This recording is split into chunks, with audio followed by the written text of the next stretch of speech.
Hello, hello. Happy Thursday and almost Merry Christmas. Thank you so much for joining us today.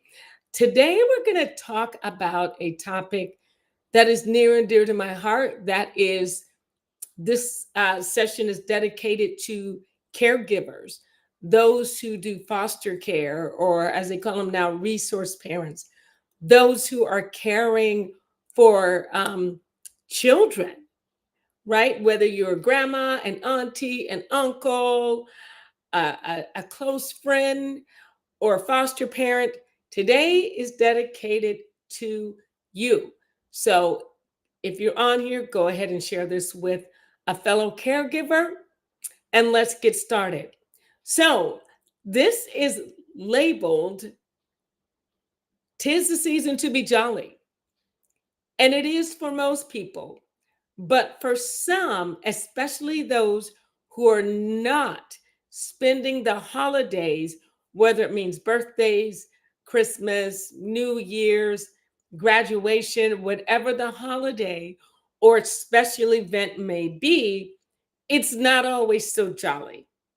Those who are not spending those special occasions with their biological family, even if you're a grandma, I want to say this, even if you're a relative and you're caring for another relative, it might be easy to think, oh, well, I'm family, so, they should be good. There's really no problem. But actually, it's not the case. If they are not with their primary caregiver, meaning their mom or their dad or whoever it is, it still can be a very hard time for them. So I just wanted to toss that out there. And so, why might this time be stressful for those kids? It's because one, they miss their family. I know the reason why they're either living with you and not with their parents is because things weren't going so well. There would probably been some abuse or substance abuse or whatever the case may be that caused those kids to be removed from their home. Regardless of that, those kids still miss their family. Those kids still miss their mom, their dad, whoever it was that was caring for them. There was something built inside of us that we want our parents, period.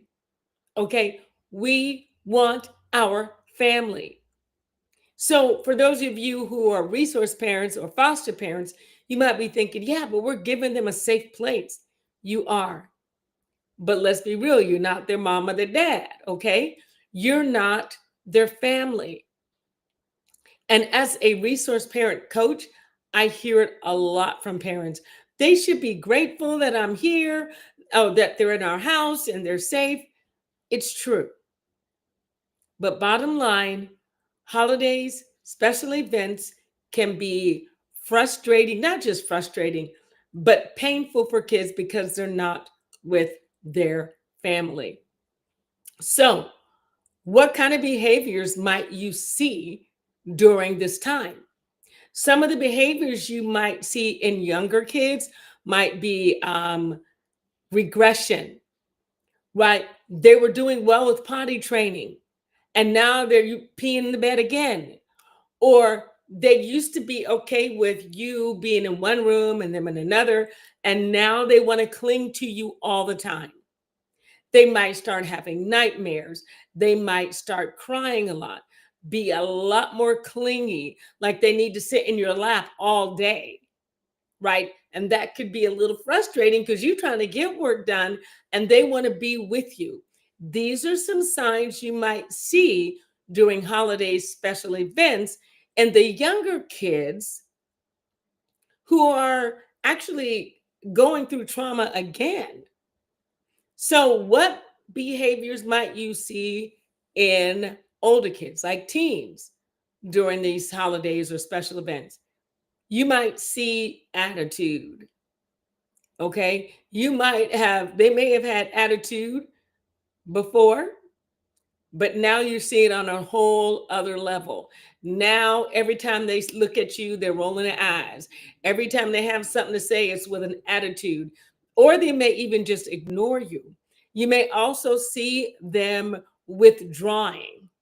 They might end up being like, I don't want to be around you. I don't want to look at you. I just want to be in my room with my phone. Okay. Um, Food, they may not want to eat.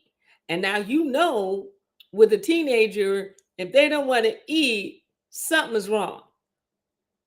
So, those are some of the signs that you might want to look for, some of the behaviors that might say, uh-oh, something is going on.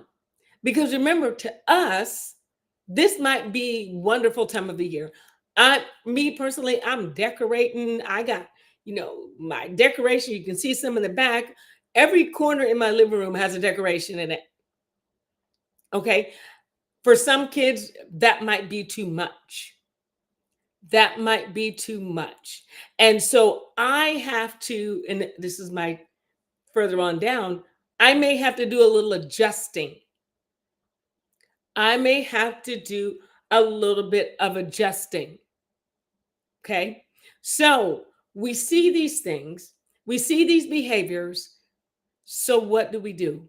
How do we respond as a family? I'm going to say, for your family, it would be a good idea for you all to have lots of conversations. Have lots of conversations about, hey, this could be a stressful time. Because can you imagine? Just think about it. We're up here doing our merry thing, excuse me, going our merry little way. We're shopping for this, we're doing that, and we're doing all these things, and just going on with life as usual. And this kid is going, I wish that was my family. I wish that was my mom. I wish that was my sibling that I'm with. I wish this were, my dad picking me up and taking me shopping. We have to understand, one of the things we need to do is put ourselves in their shoes. What are they thinking right now? What might they be feeling? And, let me just say this. Okay, we may be going around doing our thing. And if we're not trying to gain understanding about what they may be going through, you might say, hey, do you want to come, decorate the tree? No, no, thank you. Well, do you want to go Christmas shopping? No. And if we're not aware, we might think that they're trying to be some type of way. You might just think, oh, you just, being disrespectful, or you just don't want to participate with the family. And we get our little feeling hurts. And so we respond in a way that's not appropriate, because we didn't take the time to ask a question and say, hey, what's going on? We assumed that it was disrespect. We assumed there being some type of way, when we, as the caregivers, need to take the time to see what's going on. We need to have our antennas out. If you see a behavior that's not normal, deep, deep, deep, antennas going off, go investigate. If they typically have an attitude, and now it's even more, warning, Will Robinson. Some of y'all may know that show. I know I'm old, but anywho, what is going on? It's important for us to be aware. It's important for us to have empathy. It's important for us to try to understand what they might be feeling like as we're going and skippity on our merry way during this holiday. Because remember, this is about these kids who have been through a super crappy life. They've been through a crappy experience. Y'all don't like the word crappy. It's what it is. Okay. So we must learn to understand. We must learn to adjust. What do I mean by adjust? We may have to adjust the way we do holidays or special events. We may have to adjust everything. For example, You're used to going to your family's house for, say, Thanksgiving, and you have a child who suffers from severe anxiety. They're okay around you, but when they get around different people, it's a whole nother story. And so now your family, extended family, is like, y'all are coming for Thanksgiving, right? And you might be like, I don't know. We have to see. We have to see how Joe is feeling, your child. That would be a better response than to say, oh, Joe, no, you go get yourself up from here. We going to my cousin's house. We do this every year. Okay, you're going to need to suck up your attitude. You're going to need to get it together, stop all that crying. And Thanksgiving Day, we're going over to my cousin's house. No, there may need to be some adjustments. You may not be spending holidays like you used to right now. Okay, it won't be that way forever. We hope and pray. But right now, there needs to be some adjustments. We also need to have some acceptance. Some acceptance of what? Acceptance of it is what it is right now. I can't make this child I'm caring for feel better. I can't make her not miss her mom. I can't make her stop being upset because she was snatched away from her parents during this time and now she had to spend Christmas with some strangers. I can't make her not feel that way. So it is what it is. And this is how it is. And we're going to have to make some adjustments in our lifestyle because guess what? When we became caregivers, we signed up for this. We signed up for this. Some of you are like, no, I didn't. Yes, when you went through the foster care training and or relative caregiver training, you signed up for whatever happens. Doesn't mean you can't get support. Please do. But I'm saying this is part of it. Okay. The next thing I just want to talk about is the kids. How do we respond when they're crying? How do we respond when they say what they say? First of all, remember this acronym Q-tip. So yeah, go get your little Q-tip, you know, the thing we stick in our ears. We're not supposed to stick in our ears, but we use makeup, all the different things. That you need to remember. If you need to put it on your dresser, put one in your purse or your wallet, tape it to your forehead, the back of your hand, you need to remember Q-tip, which means quit taking it personally. All of what they're going through has nothing to do with you. It has nothing to do with you. It has everything with them trying to figure out what in the heck is going on in my life right now. It's them trying to figure out, why did my mom leave me? Why did my dad choose drugs over me? Why did they beat me? Why did they, whatever they did? And now I'm here in this stranger's house celebrating Christmas when even though it was bad, I still want to be with my family. That's what's going on in their head. It has nothing to do with you or me.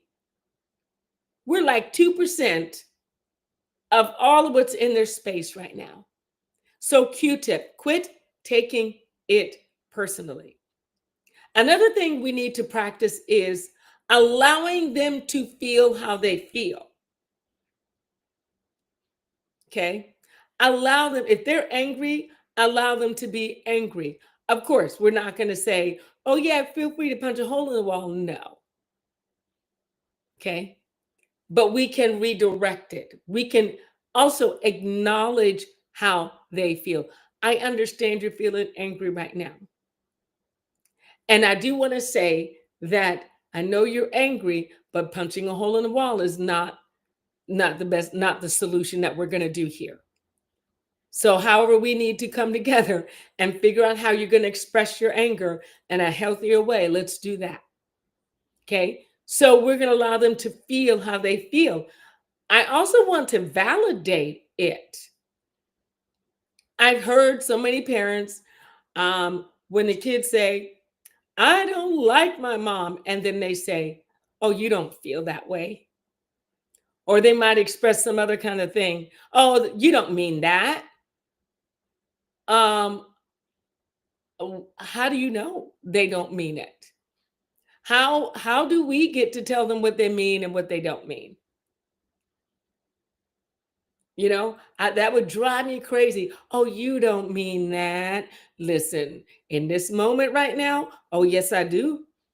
Oh, yeah, I do. You might check with me in about 5 minutes because I may not feel that way. But in this moment, yes, I do feel like that. Okay. So don't tell me how I feel. We need to validate, I understand how you feel. Now, or you may not understand. I understand you're angry. I understand you're sad. I understand whatever it might be. And then the next thing we can do is be who they need you to be in that moment. They may not need you to be all huggy, huggy. They may need you to give them some space. They may not need you to ignore them, but they may need a hug. And with older kids, it's a little easier to go, what do you need from me right now? How can I be here for you? And some mommies say, I don't know. I'm just so upset. Okay, well, I'm here. I'll just be here. You know, with little kids, you may have to be a detective because some of them, as well as older kids, they may not know how to express what they need or what they need from you. You just have to kind of try to figure it out. I wish I had an answer, but I don't. You may just have to try to figure it out. Okay. Watch them. You know, if they come to you and want a hug, give them a hug. If you go to give them a hug and they withdraw, leave them alone. If older kids, if they want to come down and eat dinner with you during this time, let them come down. But if they don't, acknowledge that. Say, okay, I understand. I see this is a tough time for you right now, and you want to be up in your room. That's fine. When you're hungry, go ahead and come down. Okay. Be who they need you to be in this moment. Y'all, I know being a caregiver is not easy. It is not easy. So I say thank you to those of you who have decided to take on the challenges of somebody else's children. And your whole world is getting turned upside down because of the decisions of other people. And yet you decided to do it. Thank you, thank you, and thank you. And so, with all that being said, I want to say this to you. If you have not handled this correctly, or you've learned something new today that you're like, oh, okay, I haven't been doing that one. Okay, let me try this. Whatever it might be, it's not too late. It is never too late to start. Come on. Never too late to start. Go ahead and rewatch this video again. Take you some notes. Share with some other caregivers, foster parents, resource parents, grandma, aunties, uncles, and friends who may be caring for kids that are not their own. It is not too late. You can do this, and you have what it takes to do this, to walk this journey. Don't forget to like, subscribe in YouTube, share this with a friend. I'm Licia Knudsen, foster parent coach, team coach, and got some exciting things coming up, which I'll explain in another video. But let me pray for you right now. Father, I thank you for each and every caregiver that is on here. I thank you for the courage that they have. I thank you for the heart and the compassion. Give them wisdom and understanding during holiday seasons, during special events, to minister, to be able to serve those kids that they care for with wisdom. We thank you for each family. Bless them with peace and blessings. In Jesus' name, amen. Thank you all for joining me today. Enjoy the holidays. And remember that, this is an amazing season to give to the community, to give to those kids who are in foster care. Check your agencies to see if they have like a giving tree, to see if there's some donations that need to be made, or any other community event. People who are homeless and don't have, this is a perfect opportunity to start and continue throughout the year. I love you all. I appreciate you so much. Thank you again for joining me.